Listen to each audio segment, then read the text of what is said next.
นาฬิกาเดินไม่ตรงก็คงแย่คนตอแหลไร้สัตว์หน้าบัดสีนาฬิกาเดินตรงมีแต่ดีคนเราก็มีดีที่เที่ยงตรงขอถวายความนอบน้อมแด่พระรัตนตรัยมีพระพุทธเจ้าเป็นต้นขอถวายความเคารพพระมหาเถระพระเถรานุเถระเจ้าคณะพระสังฆาธิการทั่วโลกมีพระเดชพระคุณพระธรรมเสนาบดีเจ้าคณะภาค7วัดพระธาตุดอยสุเทพเป็นต้นและขออำนวยพรแด่ท่านผู้ฟังท่านผู้ชมสาธุชนพุทธบริษัททั้งหลายวันนี้รายการนาวาวังทองของวัดพระธาตุดอยสุเทพออกอากาศทางสถานีวิทยุ2 แห่งคือสถานีวิทยุพระพุทธศาสนาแห่งชาติและจริยธรรมวัดพระธาตุดอยสุเทพระบบ FM 96 เมกะเฮิรตซ์มีพ่อครูวันลบนามวงพรหมเป็นผู้อำนวยการอาจารย์พระมหาประสิทธิ์ประสาธิโกเป็นหัวหน้าสถานีและอาตมภาพพระครูปริยัติยานุศาสตร์เป็นผู้บรรยายเป็นประจำในวันศุกร์เสาร์และวันอาทิตย์3 วัน5 เวลานะ7:30 น.ถึง8 นาฬิกานี่ภาคเช้าส่วนภาคบ่ายมีเพิ่มอีก2 วันคือวันศุกร์กับวันเสาร์เนี่ยมีภาคบ่ายเวลา13 ถึง 14 นาฬิกาหรือบางทีวันอาทิตย์ก็มีด้วยบางทีรายการอื่นส่งมาไม่ทันหรือขาดไปยังไงอย่างใดอย่างหนึ่งนี่นะก็เอา รายการนาวาวังทองนี้ออกซึ่งมันมีอยู่แล้วทำสำหรับวัน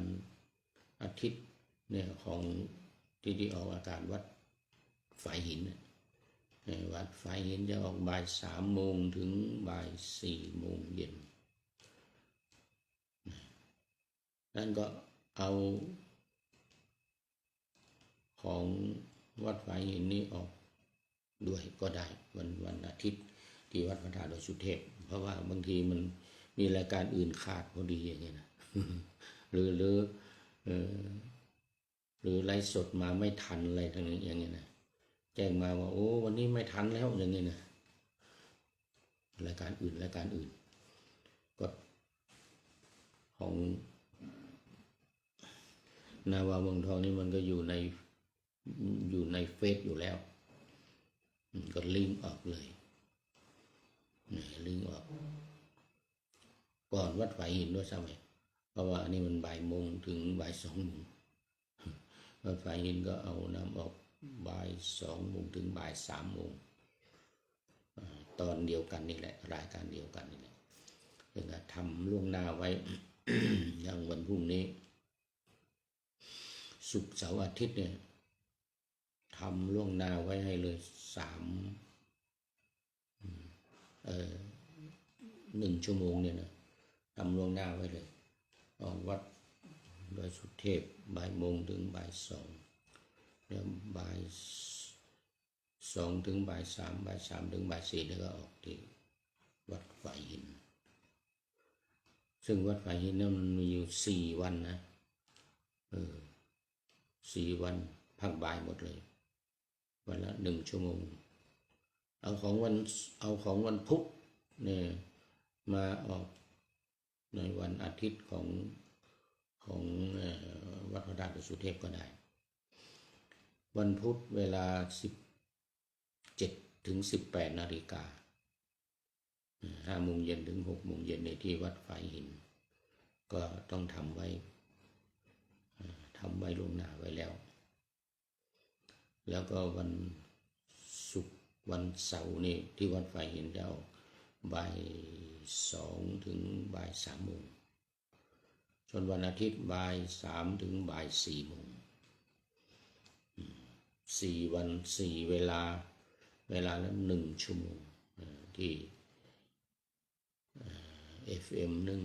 104.50 วัดป่ายหินมีท่านพระครูสมุวิสุวัตรวรกิจโจ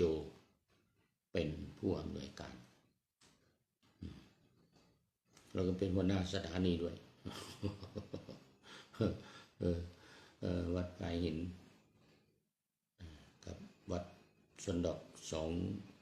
องสถานีรายการนาบาของเรานี้ออก2 สถานีสำหรับวันนี้ก็บันทึกเสียงล่วงหน้ามา1 วัน ก็วันนี้เป็นวันพฤหัสพรุ่งนี้เป็นวันศุกร์เสาร์อาทิตย์ออกอากาศที่2 สถานีนี้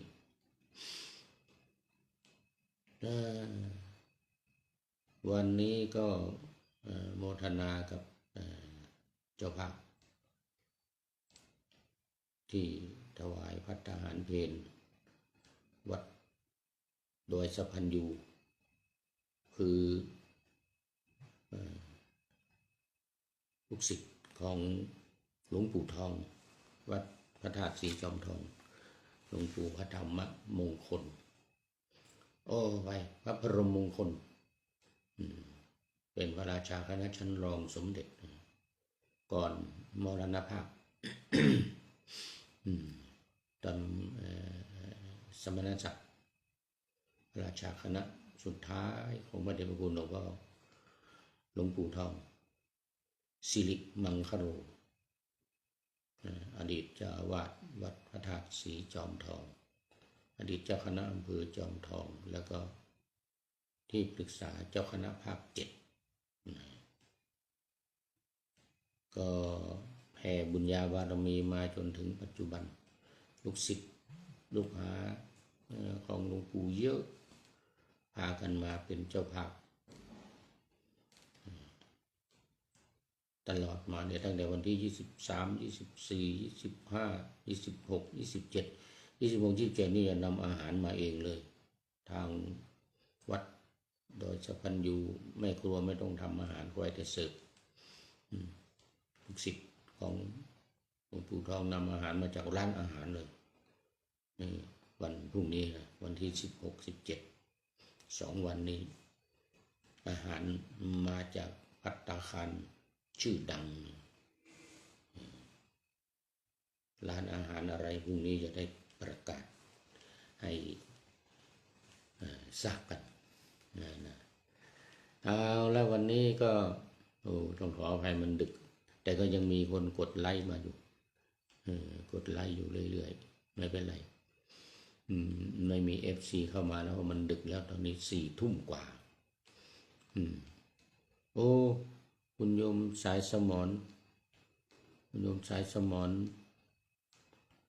มาแล้วพร้อมกับท่านอาจารย์วิษณุนิติยากรจากนครสวรรค์สาธุครับผมวัดสุบรรณารามแล้วก็คุณโยมสายสมรจากอุตรดิตถ์อำเภอท่าปลาพร้อมด้วยดอกสีชมพูสีบานเย็นสีชมพูสีบานเย็นโมทนาเป็นอย่างยิ่งตรงกับวันเกิดของผู้พูดนี่พอดีเลยน่าจะเป็นวันเกิดของโยมสายสมรด้วยเดี๋ยวโยมสายสมรบอกสาธุงั้นนะสาธุเดี๋ยวแฮปปี้เบิร์ธเดย์ก็จะมาแล้วของพระเดชพระคุณหลวงพ่อสุทธิสงึมรำจากจังหวัดบุรีรัมย์แฮปปี้เบิร์ธเดย์มาแล้ว อันนี้ก็นมัสเตมาแล้ว อยู่สายสมรจากนครสวรรค์นี่อำเภอเมืองนะตำบลหนองปลิงนะโอ้อะไรปลิงนี่แหละเดชพระคุณหลวงพี่วิษณุหลวงพี่วิษณุจากนครสวรรค์โอ้โมทนายังนึกว่าไม่มีใครแล้วเนี่ยว่าจะพูดให้ผีฟังเลยนะนี่ มึงจะพูดให้ผีฟังเลยโอ้นี่มาแล้วFC ตัวจริงมาแล้วหลวงพี่วิษณุก็จะเป็น FC ตัวจริงแล้วตอนนี้FC ตัวจริง FC ตัวจริงวัดพระธาตุดอยสุเทพยังไม่เห็นเข้ามาจะหลับแล้วมั้งนี่4 ทุ่มกว่าแล้วนะนี่นะโอ้4 ทุ่มครึ่งแล้ว36 นาที นาวาวังทองนี่ก็เป็นรายการพิเศษนี่เริ่มออกอากาศมาในปีกว่าละตั้งแต่วันที่13 มิถุนายนนะเดี๋ยวถึงมิถุนายนนี้จะครบ2 ปีแล้วเป็นรายการที่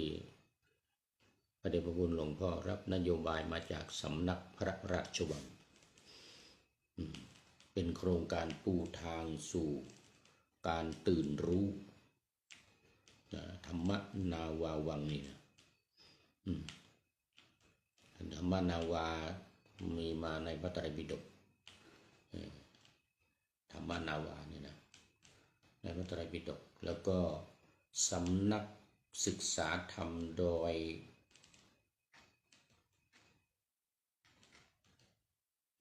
ธรรมนาวาจังหวัดเชียงรายเราตั้งชื่อว่าดอยธรรมนาวามีพระเดชพระคุณหลวงพ่อเจ้าคุณพระราชยานวชิโนภาสนี่ตอนนี้ว่าถูกแล้วโอ้ว่าผิดมา2 ปีต้องขออภัยเป็นอย่างยิ่งจำผิดไปเป็นวชิโนดมอะไรมันอ่านผิดมั้งเนี่ยโยมสายสมรหลวงพ่อว่าผิดมา2 ปีปีกว่ายังไม่ถึง2 ปีว่าผิดมาเป็นปีโอ้เพิ่งมารู้เนี่ยชิโนภาสไม่ใช่ชิโนดมมันนู่นท่านวออาจารย์วออันนั้นชิโนดมแต่ไม่ใช่ชิโนดมนะดมเหมือนกันนี่แหละแต่ว่าเป็นท่านวอนี่เป็นอะไรสักอย่างนะอะไรดมสักอย่างเลยเอามาว่าใส่หลวงพ่อเจ้าคุณต้นเป็นชิโนดมมาเป็นปีนะปีกว่ามาแล้วต้องขออภัยเป็นอย่างยิ่งตอนนี้ถูกละชิโนภาสวิชิโนภาสวินี่คือวิปัสสนาสายวิปัสสนาโดยหลักการ4 วิธีการ6อันนี้ก็ต้องทบทวนให้ท่านผู้ฟังเผื่อบางท่านกำลังเข้ามาใหม่อย่างหลวงพี่วิษณุนี่กำลังเข้ามาฟังใหม่ยังไม่รู้หลักการของธรรมนาวาวังหรือโครงการบูทางสู่การตื่นรู้ธรรมนาวาวังของสำนักพระราชวังหลักการ4ก็มีหัวข้อธรรมอยู่4หัวข้อมาเป็นหลักการของ สำนักศึกษาธรรมโดยธรรมนาวาจังหวัดเชียงรายนี่นะ1ไตรรัตน์ นี่คือรัตนะสามดวงพระพุทธพระธรรมพระสงฆ์นี่ต้องท่องหลักการนี้ต้องท่องไตรลักษณ์นี่นะพุทโธเมนาโถนี่นะ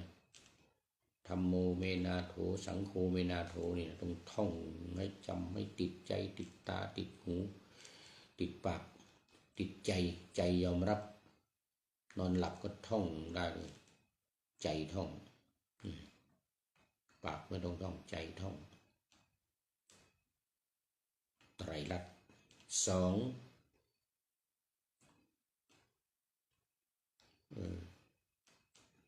โฟเดี๋ยวธาตุสี่ธาตุสี่จตุธาตุจตุธาตุเป็นกรรมฐานดินน้ำไฟลมอันนี้ต้องท่องให้ติดปากติดตาติดใจติดหูติดตังติดปากท่องให้จำเลยดินน้ำไฟลมเนี่ยแล้วก็มีข้อให้ท่องดินหมายถึงอะไรน้ำหมายถึงอะไรลมหมายถึงอะไรไฟหมายถึงอะไรนี่นะลักษณะของมีลักษณะอย่างดินมีลักษณะยังไงนี่นะจะมีท่องให้ท่องไว้ดินมีลักษณะแข็งกับแข็งน้ำมีลักษณะเอิบอาบอย่างนี้ลมมีลักษณะพัดไปมาอย่างนี้ไฟมีลักษณะร้อนอุ่นอย่างนี้อุณหภูมิอันนี้ต้องไปท่องที่ทางสำนักเขียนไว้นะผู้พูดนี่ยังไม่ได้ท่องแต่ก็พอพูดได้จำได้ท่องแต่แบบง่ายๆดินน้ำไฟลมนี่ปฐวีอาโปเตโชวาโยอย่างเงี้ยอันนี้ท่องได้แต่รายละเอียดยังไม่ได้ท่องแต่รู้ความหมายมันอยู่ตอนนี้ท่านอาจารย์วิษณุทิติญาณนท์บอกว่าหนังสือธรรมนาวาวังอ่านแล้วครับเหมือนกันนะไปฟังที่อบรมด้วยครับไปด้วยกันสิอย่างนั้นเนี่ยเมื่อปี2567ที่มจรนะอำเภอวังน้อยจังหวัดพระนครศรีอยุธยานครสวรรค์ใกล้นั่นเองเนี่ยตรงนั้น2,000 กว่ารูปนะพระทั่วประเทศไทย 2,000 กว่ารูปนี่ท่านอาจารย์วิษณุไปด้วยนิติยากรผมก็ไปกัน2 รูปตอนนั้นจากวัดพระธาตุดอยสุเทพท่านอาจารย์สุริยาอีกรูปหนึ่งวังน้อยถูกละวังน้อยตำบลลำไทรอำเภอวังน้อยจังหวัดพระนครศรีอยุธยาอาคารมบกมจรวิทยาเขตวิทยาลัยสงฆ์มหาวิทยาลัยส่วนกลางแต่ที่เชียงใหม่นี่เป็นวิทยาเขตผมก็อยู่วิทยาเขตมาจนเกษียณอายุ61 ปีเกษียณจากวิทยาลัยสงฆ์วิทยาเขตนครเชียงใหม่วิทยาเขตเชียงใหม่นะดีใจได้ไปอบรมด้วยกันอบรมด้วยกันที่วังน้อยปี2567มาปีที่แล้วนี่ได้1 ปีมาปีนี้เดี๋ยวถ้าเดือนพฤษภามิถุนาเนี่ยเดือนมิถุนานี่ก็จะครบ2 ปีแล้วรายการนี้ก็ออกมาเริ่มตั้งแต่วันที่13ที่เราไปอบรมมาเนี่ย13 มิถุนายนนะ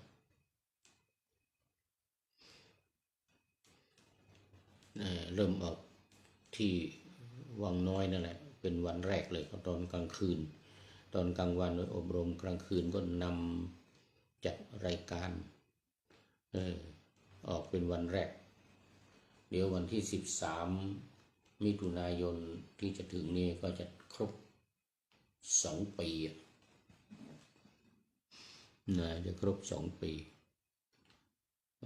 อ่านแล้วครับว่างั้นนะ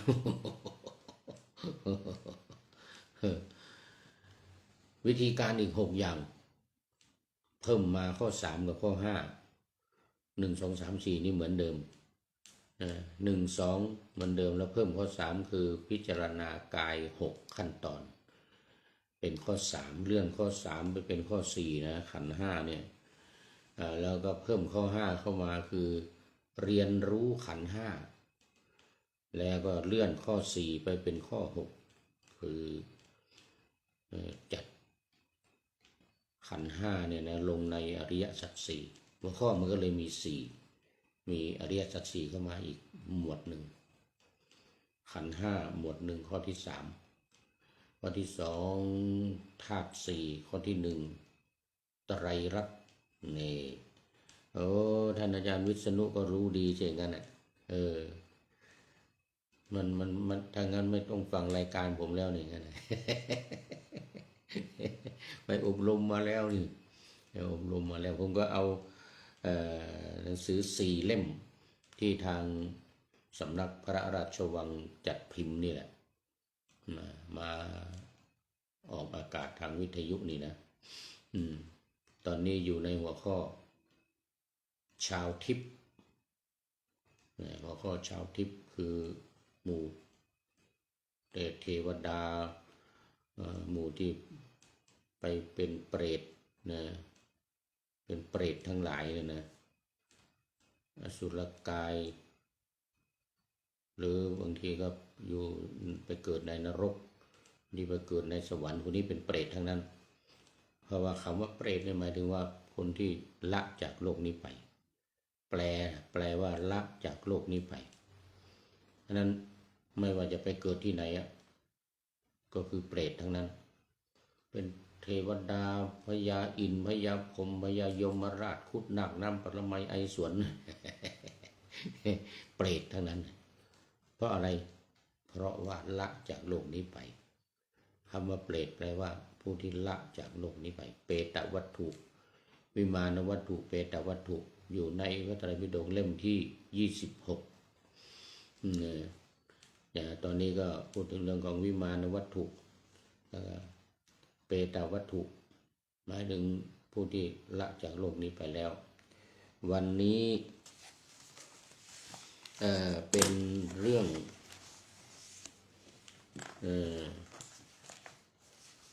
อูกาวิมานนะอูกาวิมานคือวิมานเลนเนี่ยเลนที่มันที่ตายไปเนี่ยเลนที่ตายไปแล้วไปเกิดในวิมานอยู่ในสวรรค์ชั้นดุสิต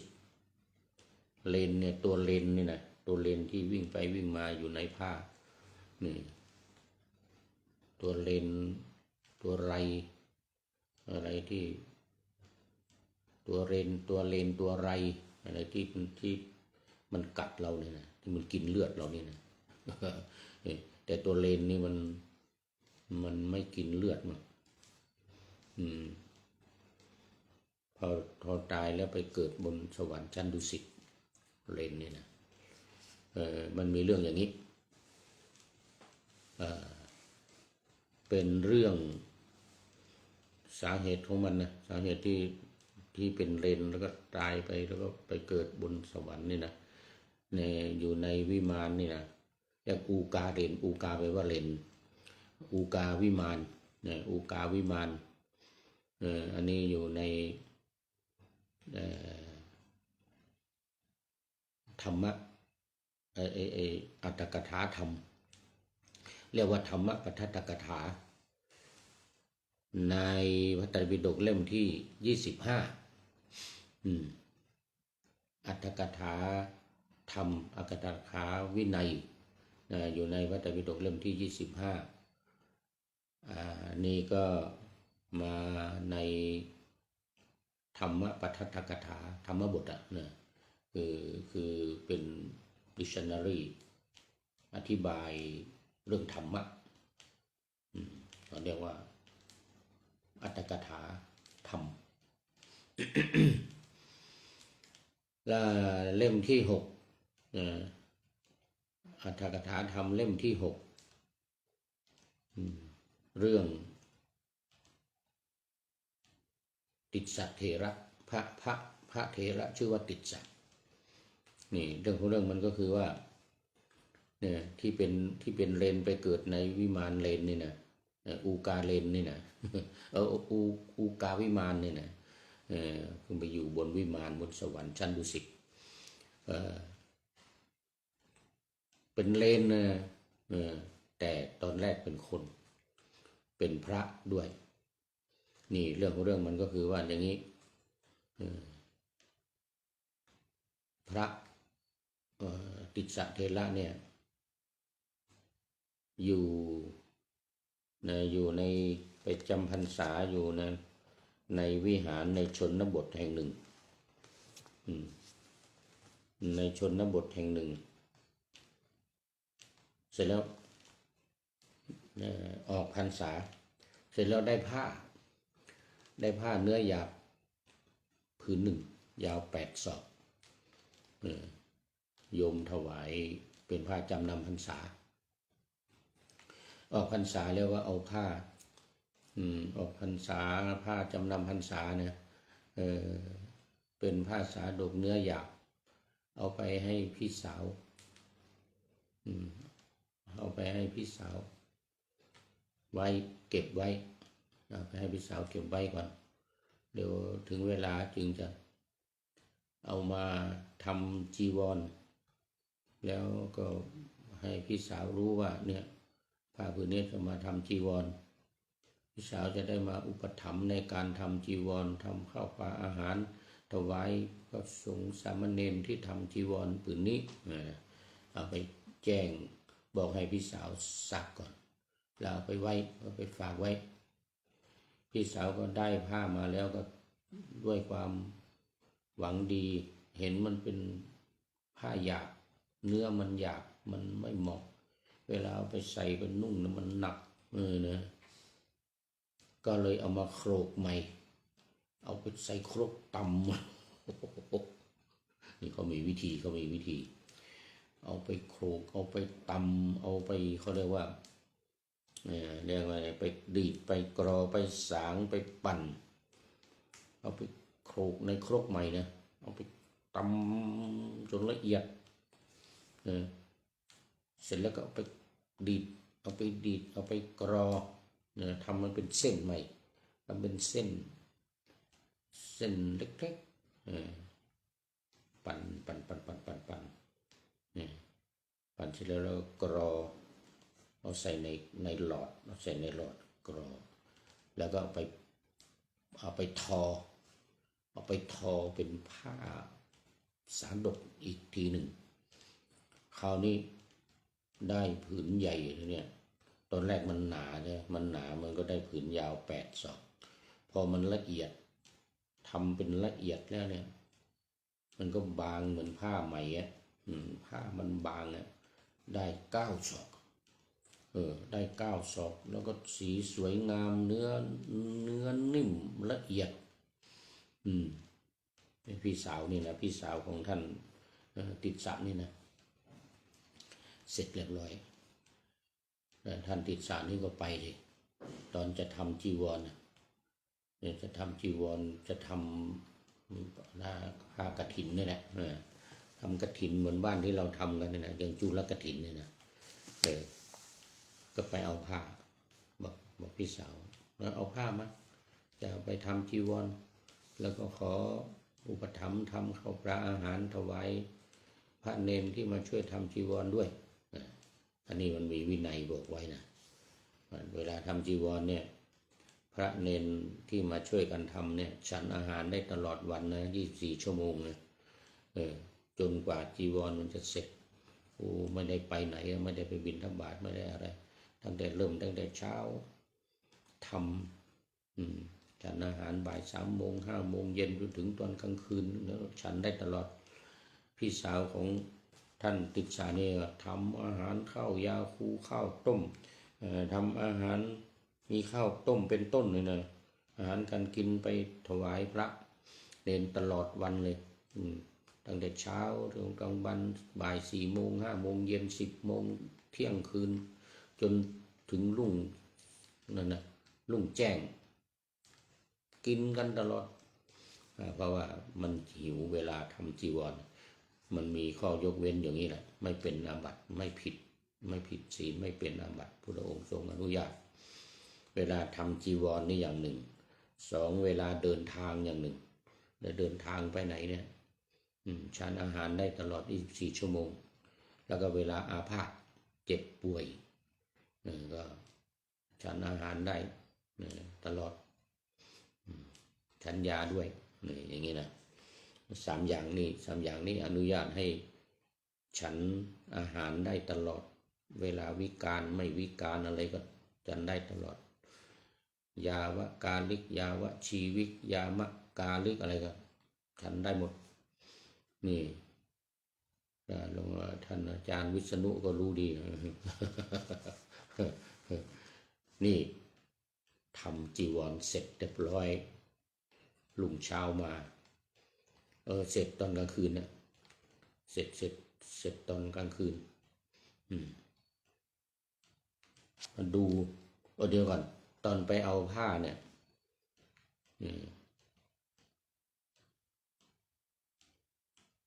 ตอนไปเอาผ้าท่านพระติสสารนี่นะไปถึงบ้านพี่สาวก็ไปเห็นผ้าที่มันละเอียดสวยงามนี่นะบอกว่าพื้นนี้ไม่เอาเพราะว่าผ้าที่เอามาไว้เนี่ยมันเป็นผ้าเนื้อหยาบยาวแค่8 ศอกว่างั้นเนี่ย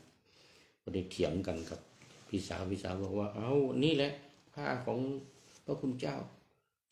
นี่ไม่ใช่ว่างั้นอันนี้ไม่เอาผืนนี้มันไม่ใช่ของอาตมาอันนี้มันของอาตมามันเนื้อหยาบมัน8 ศอกพี่สาวก็เลยต้องอธิบายให้ฟังว่าวิธีการเนี่ยพอหลวงพี่เอามานะก็เอามาโครกมาตำใหม่ว่างั้นนะบอกวิธีการต่างๆเนี่ยมากรอมารีดมาดีดมาโอ้แบตเตอรี่ต่ำเดี๋ยวแบตเตอรี่จะหมดแล้วเดี๋ยวแป๊บหนึ่ง